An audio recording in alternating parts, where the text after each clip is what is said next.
बाबा जी बनना है ना तो तोरा अथर्ववेद पढ़ना पड़ेगा। हम इससे पहले वाला में बताए थे ना कि कोई एगो बाबा वायरल हुए हैं, ओकरा से पूछे कि वेद क्या है, तो वो का कहते हैं कि वेद बहुते हैं।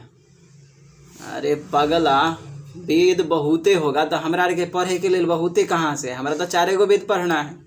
अरे भाई जानते हो ना कि 4 गो वेद है। इस पिछले वीडियो में बताया कौन कौन सा वेद है। ऋग्वेद है, यजुर्वेद है, सामवेद है और अथर्ववेद है। अब वो बाबा कहते हैं कि हमरा बहुते वेद जानते हैं।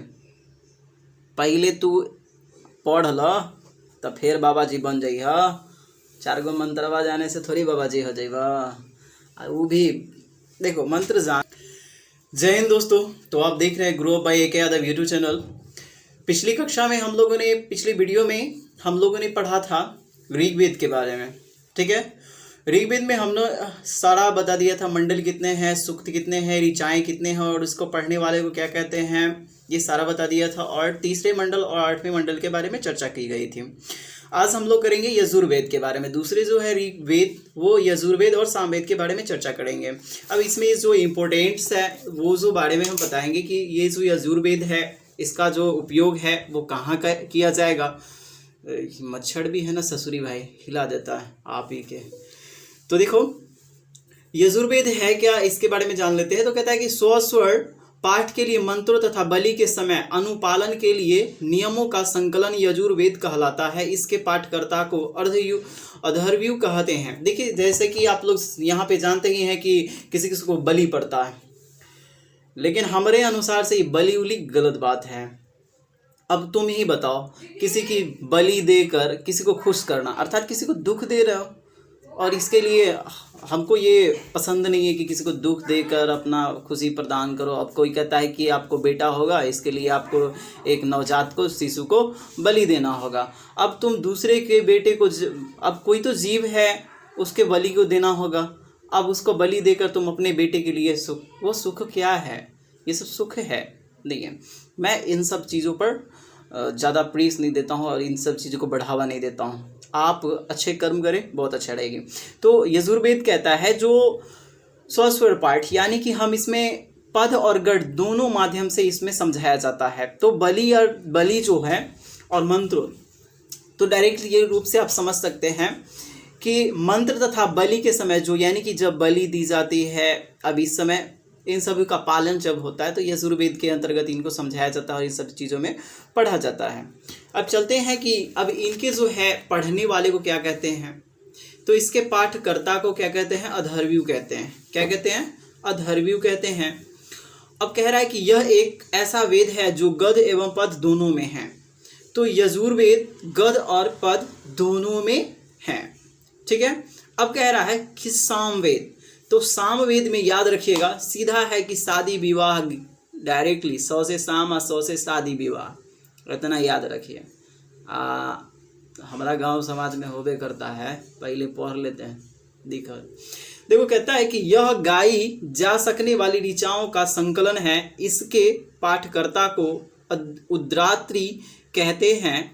देखो इसे भारतीय संगीत का जनक कहा जाता है। अब क्वेश्चन आएगा कि भारतीय संगीत के जनक किस वेद को कहा जाता है? तो सिंपल सी बात है कि सामवेद। और गाई जाने, अब इसमें गाना वाना की बात कर ले या शादी विवाह की बात कर ले, इन सभी चीज़ों का चर्चा जो होती है सामवेद में की जाती है। अब जो है लास्ट मेरा वो है अथर्ववेद। क्या है? अथर्ववेद है, जो कि थोड़ा सा लॉन्ग है। इसमें देख लेते हैं। अथर्ववेद में है, अथर्वा ऋषि द्वारा रचित इस वेद में रोग निवारण, मंत्र, तंत्र मंत्र, जादू टोना, साप वशीकरण, आशीर्वाद, स्तुति, प्रायश्चित, औषधि, अनुसंधान, विवाह, प्रेम, राजकर्म, मातृभूमि, महात्म्य आदि विविध विषयों के संबंध, मंत्र तथा सामान्य मनुष्य के विचारों, विषय, विश्वासों, अंधविश्वासों इत्यादि का वर्णन है। अब जितना भी ले लो, अभी तक कोई जादू टोना के तो जानता नहीं है। अब जितना जादू मंत्र ये जो है अंधविश्वास, जितना कुछ है ना अथर्ववेद में। बाबा जी बनना है ना तो तोरा अथर्ववेद पढ़ना पड़ेगा। हम इससे पहले वाला में बताए थे ना कि कोई एगो बाबा वायरल हुए हैं, ओकरा से पूछे कि वेद क्या है, तो वो का कहते हैं कि वेद बहुते हैं। अरे पगला, वेद बहुते होगा तो हमरा के पढ़े के लिए बहुते कहाँ से, हमारा तो 4 गो वेद पढ़ना है। अरे भाई जानते हो ना कि 4 गो वेद है। इस पिछले वीडियो में बताया कौन कौन सा वेद है। ऋग्वेद है, यजुर्वेद है, सामवेद है और अथर्ववेद है। अब वो बाबा कहते हैं कि हमरा बहुते वेद जानते हैं। पहले तू पढ़ ल तो फिर बाबा जी बन जाइ। 4 गो मंत्रवा जाने से थोड़ी बाबा जी हो जाइबा। वो भी देखो, मंत्र जानो लेकिन भगवान को मत बेइज्जती उस्ती करो। तुम संसार में बहुत छोटे से छोटे हो। जैसे कि मान लो मैं खुद अपने बारे में ले लूँ तो बहुत छोटा हूँ, बहुत छोटा। नहीं तो यहाँ से देखोगे एक एरोप्लेन, देखो एरोप्लेन नीचे से कितना को दिखाई देता है, इतनी को। आज जब नीचे आता है तो कितना के उड़िया ही देता है। हाँ, तुम उड़िया जाता हो तो सोच सकते हो कि एरोप्लेन से उड़ जाओगे तो इस सृष्टि जो बनाने वाले हैं वो का है, तब कहोगे कि तो भगवान को नहीं मानेंगे।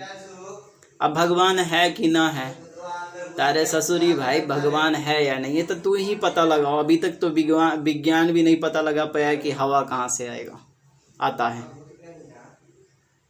सूर्य चंद्रमा डेली जो उगते हैं, प्रतिदिन अपना वर्क जो करते हैं। सूर्य है जो उगते हैं, चंद्रमा अपनी कलाएं जो है अपने नियम अनुसार चलाती है। एक कर का है, और ये बनाया कौन है, आया कहाँ से, ये भी बता दो। चलो ज़्यादा डिस्कस नहीं, इस पे आते हैं। क्या ज़्यादा बोलोगे तो समय पार हो जाएगी और मेरा कहानी ये ख़त्म हो जाएगा। तो हम बोले कि ये जो अथर्व वेद है, एक जो रचयिता कौन है भाई, अथर्वा ऋषि। इस वेद में का है, रोग निवारण, तंत्र मंत्र, जादू टोना, साप, वशीकरण, आशीर्वाद, स्तुति, प्रायश्चित, औषधि। अरे भाई जितना है ना, ओम त्र्यंबकम यजामहे। अच्छा बताओ तो ये कौन मंत्र हुआ?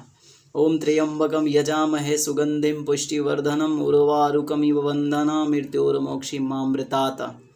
ये मृत्युंजय मंत्र है। इसका जाप शुद्ध आत्मा स्मरण से करना चाहिए। ये नहीं कि जब मन तब इन्हें जनी तनी कह लूँगा और बेइज्जती करूँ।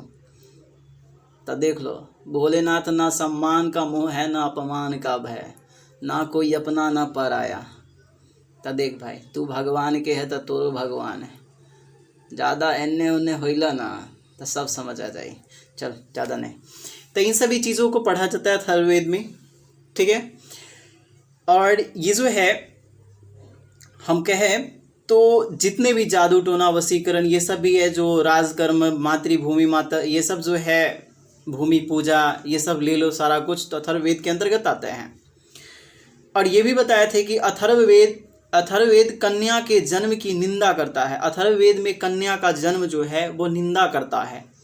ये कहता है कि भाई कन्या का जन्म ना फालतू है। ये अब देखो, पहले भी जैसे कि यहाँ होता है कि बेटी को जन्म होता है तो लोग दुखी मान लेते हैं, अभी भी मानते हैं। पहले सबसे ज़्यादा क्यों इसको दुखी मानते थे मालूम है? क्योंकि सोचता था कि कहीं हमारा वो आएगा, उसका बदचलन होगा तो जिसकी वजह से मेरा सम्मान जो है ये पगड़ी डूब जाएगा। ये बहुत सारी बात है। अब ओकरा जन्मे नहीं होगा तो समझ आना चाहिए कि भाई अगर लड़की के जन्मे नहीं होगा तो तोरा हियाँ जो बेटा हुआ है ओकरा केकरा से बिया होगा? ससुरी भाई तू सृष्टि के नियम के पलट देगा है, नियम है ना हो। अब लड़का लड़का में शादी करेगा तो ये निंदा करता है, यानी कि बुराई करता है। और बुराई में भी कुछ बातें हैं जो, हाँ तब संस्कार दो, ऑटोमेटिक है जो अपने बाल बच्चे अच्छे रूप से आएंगे। कर्म अच्छे करो, तुम्हारा भी संस्कार से अपने बच्चे जो है अच्छे निकलेंगे, तुम्हारे देख रेख से अच्छे निकलेंगे। अभी थोड़े है कि ओकरा गलत ही परिवेश हो जाएगी, जिस परिवेश में रखोगे वैसा तो बच्चा निकलेगा ना। तो इसमें निंदा की जाती है कन्याओं की। इसमें सभा एवं समिति को प्रजापति की 2 पुत्रियों कहा गया है। इसमें जो है सभा एवं समिति को प्रजापति की 2 पुत्रियां कहा गया है। एक है जो वंश और यानी कि संबंधित वंश और पुराण है उससे है बातें, तो इसको हम बाद में देखेंगे। पहले एक नोट्स है, जो सबसे प्राचीन वेद किसको कहते हैं, ये क्वेश्चन है। तो क्वेश्चन आपके को बताया जा रहा है, सबसे प्राचीन वेद कौन सा है और सबसे बाद का वेद कौन सा है। ये क्वेश्चन आपके लिए है और ये आप बताइएगा कमेंट्स में कैसा लगा और आज का वीडियो कैसा लगा, फिर बताइएगा। फिर अगले वीडियो में मिलेंगे और इसके बारे में बताएंगे, अथर्ववेद के बारे में अच्छा से भी बताएंगे, अथर्ववेद इसके बारे में आगे से, और आगे फिर मिलेंगे। तो आज की क्लास जो है यहीं तक स्टॉप करते हैं और आगे फिर अगले वीडियो में फिर मिलेंगे। तो दोस्तों, अगर किसी भी प्रकार की प्रॉब्लम हो, दिक्कत हो, किसी भी प्रकार के, जस्ट कमेंट करो भाई, तुम्हारा सॉल्व मैं ढूंढ के दूंगा, ठीक है। ऐसे किसी को परेशानी तो होती नहीं है, हाँ मैं ऐसा कैसे कर दूँ, ठीक है। तो दोस्तों फिर मिलेंगे। जय हिंद, जय भारत।